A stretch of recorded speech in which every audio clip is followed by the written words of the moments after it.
மாசு அடைந்து வருவதாக கிடைச்ச செய்திகளை இட்டு நான் அங்கே நேரில் போய் நிலைமையில் ஆராய்ஞ்சு ஒரு குழுவண்ட உருவாக்கி அதனுடைய அறிக்கைகளை பெற்று அமைச்சரவைக்கு சமர்ப்பித்து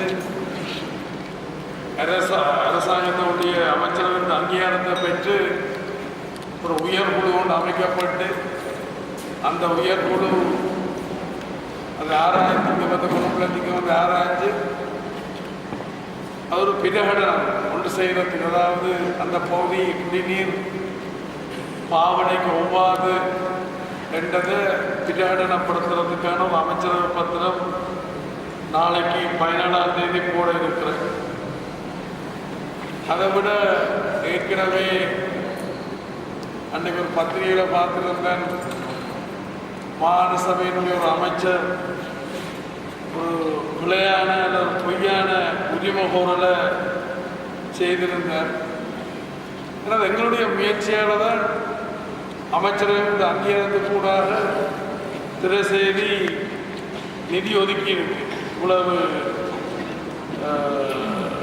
டாலர்ஸ் ஆய்வுக்கும் உடனடி நடவடிக்கைக்கும்.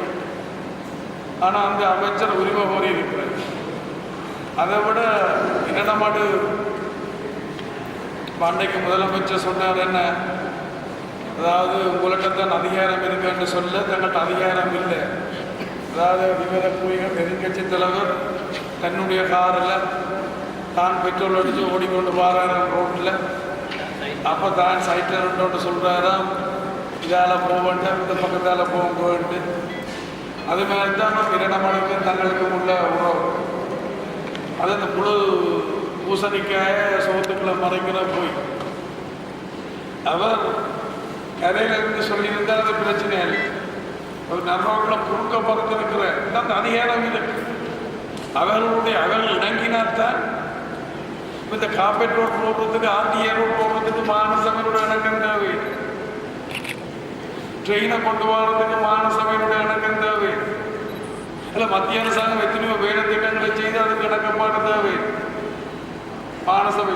ஆனால் இங்கே இவர்களுடைய அதிகாரத்துக்கு உட்பட்டதான் இருந்த மட்டும் மாநசபையுடைய அதிகாரத்துக்கு உட்பட்டு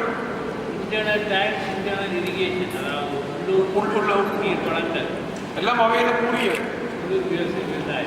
அப்போ அவையெல்லாம் அதுக்கு அனுமதி கொடுக்க வேண்டும். இப்போ அரசாங்கம் இப்போ தடுக்கிறேன்னு சொன்னால் உங்களுக்கு தெரிவதில் 3-4 திட்டங்கள் இருக்கிறது. குளத்தை புனரமைக்கிறது, அதனுடைய இதை உயர்த்துறது, அதில் இஞ்சி அதாவது அதனுடைய அதாவது மேலதிகமான நீரில் ஒரு பகுதியை குடாநாட்டை கொண்டு வர்றது. மற்ற இங்கே வந்து இந்த ட்ரைனேஜுக்கு சொல்கிறது வடிகால் ஏற்படுத்துறது, இப்படியான இதுகள் எல்லாம் அதில் இருக்கு. அப்போ அரசாங்கம் உண்மையாக தடுக்க வேண்டும் என்று சொன்னால் இந்த இதை சாட்டை வச்சுக்கொண்டு அரசாங்கம் தடுத்திருக்கலாம்.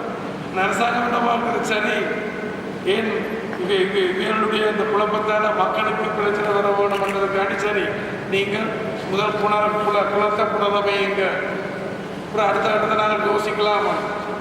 அரசாங்கம் தடுக்க வேணும் என்று சொன்னால் தடுத்துருக்கலாம். அரசாங்கம் அதுக்கு இடம் கொடுக்காமல் அதுக்கு இணங்கி இருக்கு. அப்போ